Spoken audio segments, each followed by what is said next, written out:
Hi, everyone. I am Timothy Mitchell, the practical printer on Print Island. Welcome to Print Island. Now, I have an important guest today. His name is Marco Roos. Marco is the founder and the developmental director of ColorBase. Now, if you guys don't know, Marco and ColorBase is the largest global provider of all things color, color calibration, color related for the entire digital printing industry. I'll let Marco go into it, but first, Marco, let's offer a toast because we're on an island, and I know it's early for me, so I'm going to do iced tea. So cheers. Welcome to Print Cheers, buddy. Island. Welcome aboard. Thanks for having me. Thanks for having me. Did I And get it's did I not get your vis- general outlines of your company and what you do proper? Yeah, I actually wrote it down because I don't think I can tell it any better. It was awesome. All right, Just for the perfect. viewers at home, it's not visible on the camera, but since we're on Print Island, I'm in my swim shorts here and Nice. just Excellent. living the vibe. Yeah, absolutely awesome. Excellent. Perfect. So you guys have a huge facility in the Netherlands. And hmm from this facility, you have like what, 40 printers or something like that? hmm So you have Yeah, we, printers we in range every from category. yeah, sure. Yeah, we range from like the what we call the small latex, which is still a 64-inch printer, up to 5-meter wide UV, including and everything in between, basically. So we have a selection of the leading brands and models in our lab, and we've been doing that for the past 20 years. We've been testing, validating, certifying. HP Latex certified is well, you're Sure. very familiar with it from the Yeah, I'm past, very but it's familiar. that is what we're doing with HP worldwide. It's a global exclusive partnership we have with them, and we've been doing that for multiple brands actually. And yeah, that's what we've been doing. Okay. Yeah, I know it firsthand because I was involved in obviously the development of HP Latex. Mhm. HP Latex has a HP Media Locator, and the HP Media Locator has hundreds of certified medias that you can download right from the printer into your RIP. It's RIP agnostic, doesn't matter. And I think you and HP and the team in Barcelona really led the charge on that. It was innovative. It was pioneering, and congratulations, because that was the step in the direction. And I still think nobody's caught up. You know, you're trying to get them to Yeah, catch up, but it was a great program, and it set the yeah, tone of, we're going to provide media for all of these different brands, and somebody has to go out and test all of it. You got to run it through, determine thermal deformability. You have to determine its thickness, how it's going to step, how the alignments are going to work. There's a whole bunch of factors that you guys did a long test for to ensure that the media was yeah. compatible. Yeah, and on top of that, we also test for application. So we do physical testing on the material as well, the printed material. So including like rub testing, wet rub, dry rub, scratching, folding, tensile strength, things like that, stretching. So there's a lot of physical stuff involved as well. So and we have different thresholds and programs for each application. So if you can imagine a material that is marked as a window blind material by a manufacturer, it has something completely different to endure than a car wrapping vinyl, for example. So, it might print well, it might look great, but does it really survive the application? And that is what we've Right. been testing and collecting data on for the past, yeah, with HP for the past 13 years and with all brands for the past 19 years Wow. since we have our lab. Yeah, yeah, Yeah, you guys have been doing it for 2 decades now, so that's really yeah, cool. yeah. Yeah. All right. Well, no, That's you're why I on look. in That's why I part. look so old. That's why I look so old, Timothy. It's You just. don't look old. You look very healthy. You look very healthy and happy.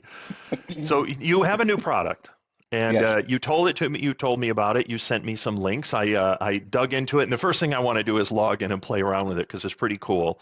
And your new hmm product is called the ColorBase Material Finder. That's Material correct. Finder. Now Yes. let me set up a scenario because I think I understand how this works.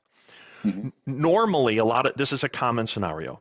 A guy has a print shop or gal, and they need to have a new peel and stick wall covering that the client's interested in. What they usually do is they reach out to their local distributor, whoever that is, whoever they get the media from, and that distributor has certain product lines, maybe two of them that will kind of fit the bill. And that's what he chooses to use with this project that he has. When I worked at HP, I didn't think that way at all. I went on to the media locator, or because I had contact with a ton of different manufacturers of media who would reach out and say, hey, will you test this when you look at this? So I knew there were like 20 really good choices, right? Depending on what I wanted to do. And I would run into guys like this in the shop area, and they didn't know anything about this stuff because they were just locked in like this. Yeah, Does exactly. this material finder kind of address that issue for shops so that they get a much broader understanding of what's available on the market? Sure. So first of all, Material Finder, what is it?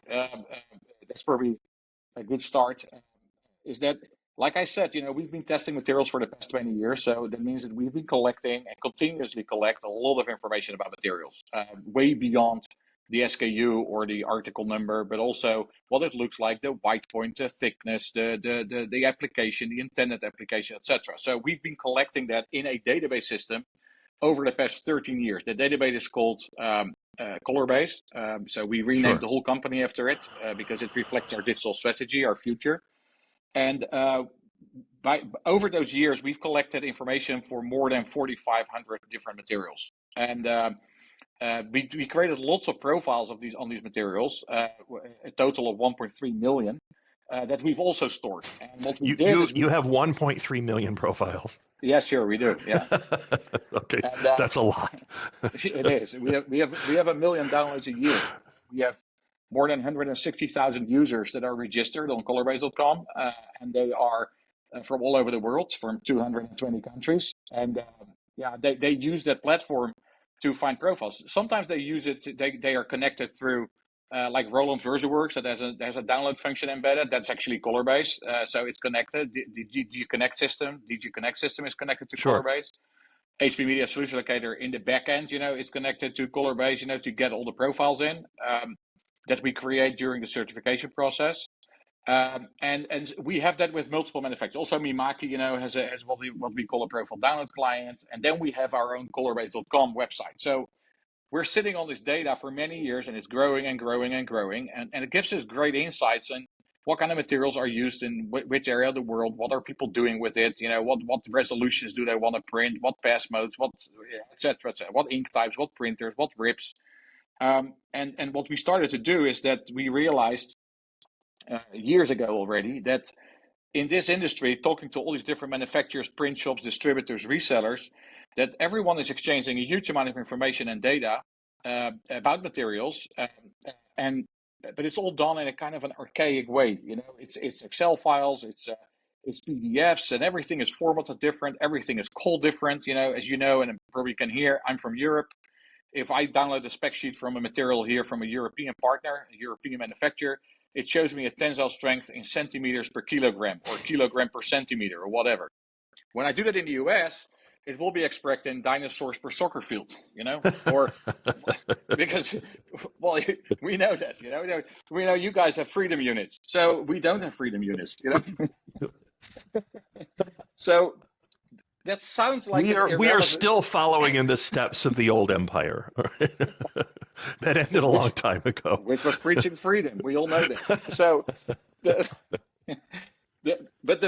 that sounds like an irrelevant issue, but that's just one part of the problem. Is that all this data is different, so that makes it extremely hard for people to source materials. And it doesn't matter whether you're a print shop, a reseller, distributor, a very large print shop, or a small print shop. Sourcing new materials, different materials, alternative materials, replacements for materials that no longer exist, and is a tedious job. It's a hard process. People don't like it. You need profiles for it. You need settings. You need trial and error. You don't know if it lives up Sure. to the application and the expectation. So you don't know if it's compatible to your printer. And that's the problem that Material Finder solves. So what we've been doing is we've been categorizing all this data and information so that all materials are stored in a unified data format. And we call that data. The foundation of the data format is what we call our ontology, and that we've developed that years ago. We also turned it into an ISO standard, so that we really formalized the way we talk about materials. And why is that important? It is important because we believe that if everyone starts talking to each other, that we all talk the same language, that the choices we make and the versatility of what we can do with our printers and everything else is drastically going to improve. It will also optimize supply chains. It makes everyone's life a lot easier if we have an easier way to communicate material specifications, application specifications, but also what the material is and what it should be. And Material Finder does that all. Material Finder has a web interface, meaning it's a website. You can create a free account as a print shop. You can log on to it, and you can find and search materials. You can create lists. You can compare materials to each other. You can view differences. You can search for alternatives. You can favorite them. You can create project lists where you say, hey, I'm building a booth and I need 6 different materials on 5 different printers. You can filter on your own printer compatibility. So you can enter your own printers in there and then filter on materials that are compatible to your printer so that you don't buy something that doesn't fit to your ink or whatever. And we have what we call an invisible connection to it. It's called an API. And that is what allows third-party hardware and software manufacturers in our industry to connect. So what we've done is at FESPA in Berlin a couple of weeks ago, we introduced this to our partners. As you can imagine, we have more than 400 brands, material brands as a customer. We accumulated them over the last couple of years. Also, all the printer manufacturers are our partners and the software manufacturers as well. So we've been introducing this platform, this vision, the standardized formats, and also the API to them as partners, and ask them. Okay, well, you've clearly unified hardware, software, and material together, with all of them saying, "Hey, we have a common interest in having this work well together." Exactly. Yeah, that's exactly on point, and that is because as for a printer manufacturer, this is extremely valuable because first of all, if you look at finding and obtaining accurate material information, obtaining data about which materials are used with what inks and what printers will guide and steer them in development. For material distributors and resellers, it's a great tool to measure what the interest in their region is, what are they missing out on. Sure. It's also I think too. There's a lot of. It seems to me there's a lot of material. There's a lot of really good material in Europe that desperately tries to get to the U.S. I mean, I'll just name one on top of my head, Alstrom. They had the coolest wall covering, and it really had no presence here. And then you also have materials maybe in the U.S., like Jessup, that's trying to get global, and they don't have exposure. And I think what this allows people to do is say, listen, here's a category, here's a printer, here's 6 choices, and then those choices, it'll tell you where the distributor is and how to try it and how to get a hold of it. Yep. And I think that's invaluable for us globally to innovate, because the problem is if it's just kind of all locked into local distributors, there's no innovation, and a really cool product will show up, but it never lands here and it never gets visibility to people to test it, to use it. Exactly. And then the thing is that we interviewed a lot of companies, over the last couple of years, like from very large print shops to medium sized to small ones. Also a wide variety of different large print shops, because you got them, some of them are super versatile, some of them focus on just one product. And we interviewed them all. And what we found is that on average, if people walk a trade show, they go to Printing United, they go to SGI, or what is it, FESPA, or they go to ISA or whatever, and they walk those shows and they see a really cool material. Because the thing with materials is, it is still very tangible. Right. It's very difficult to sell new material over the internet, because people want to feel it, they want to see it. Some of our freaks, we want to lick it, we want to know which side the coating is. We want to smell it. I do go into hotels, stand on chairs, and then scratch at the top of canvas prints to make sure, to see how they're doing them. I do that. I do that too. My wife's like, "What are you doing up there?" Like, I'm testing the adhesion of the canvas. I do it in shopping malls too, by the way. I do it. I know, me too. I have a phone full of pictures of bad installation. I have good and bad. Like, it's usually like just doozies. Like, oh my goodness, who said let that through? Hey, there's something else I want to mention though that I think is cool, because you're bringing up visible installations. You guys use a barcode system, which I really like. And the reason I like is if somebody's printing something cool, I want to be able to just scan that barcode, and then that tells me, oh, this is all ColorBase linked. This is on the Material Finder, and it's available, and oh, look, it's on my printer. So all the information I need is right there. So if I'm a manufacturer and I'm sending out samples or anything, I'm going to have that little barcode so that they can just scan it, because you're in a sense giving a quality assurance to all those products that, this is available. It's available here. Here's all the specs on it, and here's all the printers. We have profiles built for it. I'm like, oh, that saves me a lot of time and anxiety. It's like done. Yep.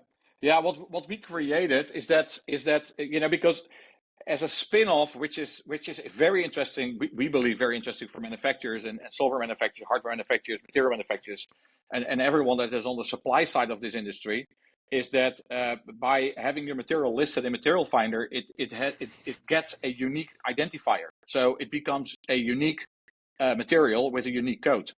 And what we call those codes smart codes is because we are Dutch and we notoriously believe in ourselves. So we call everything we do smart. It's Good marketing, man. Good marketing.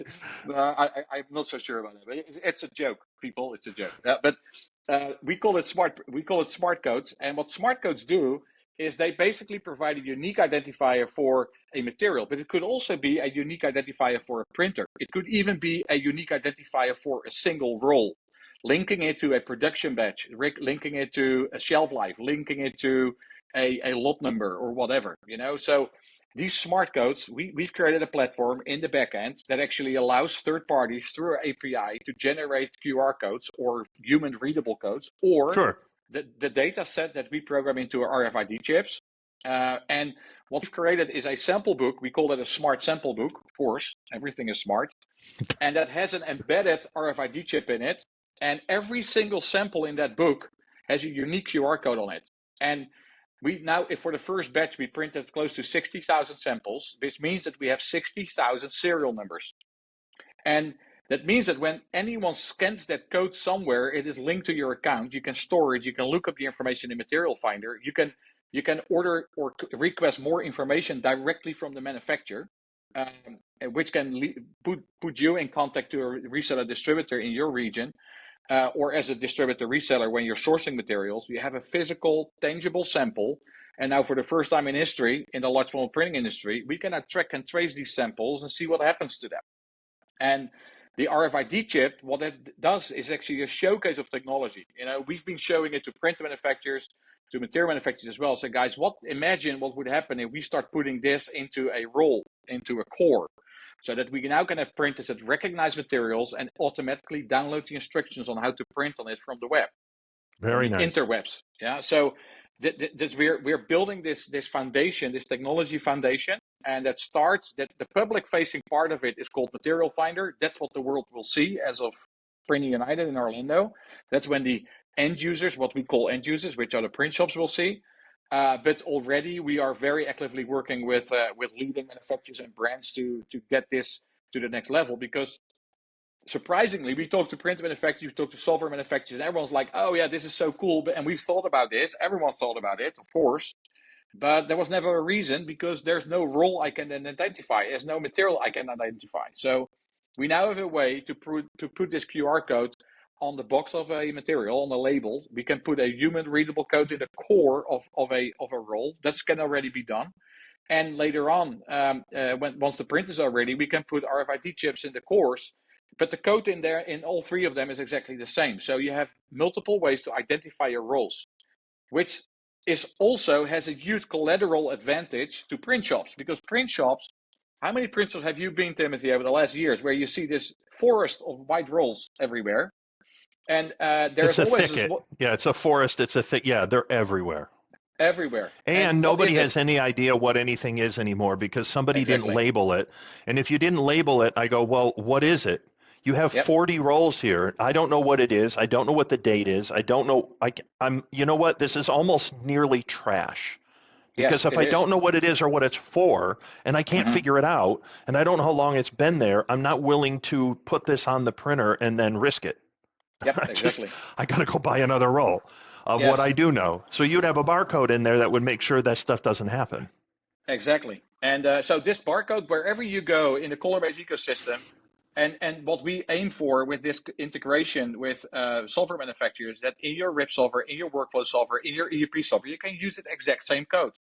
So if you want to set up your RIP for the right material, you just enter the code. That's it.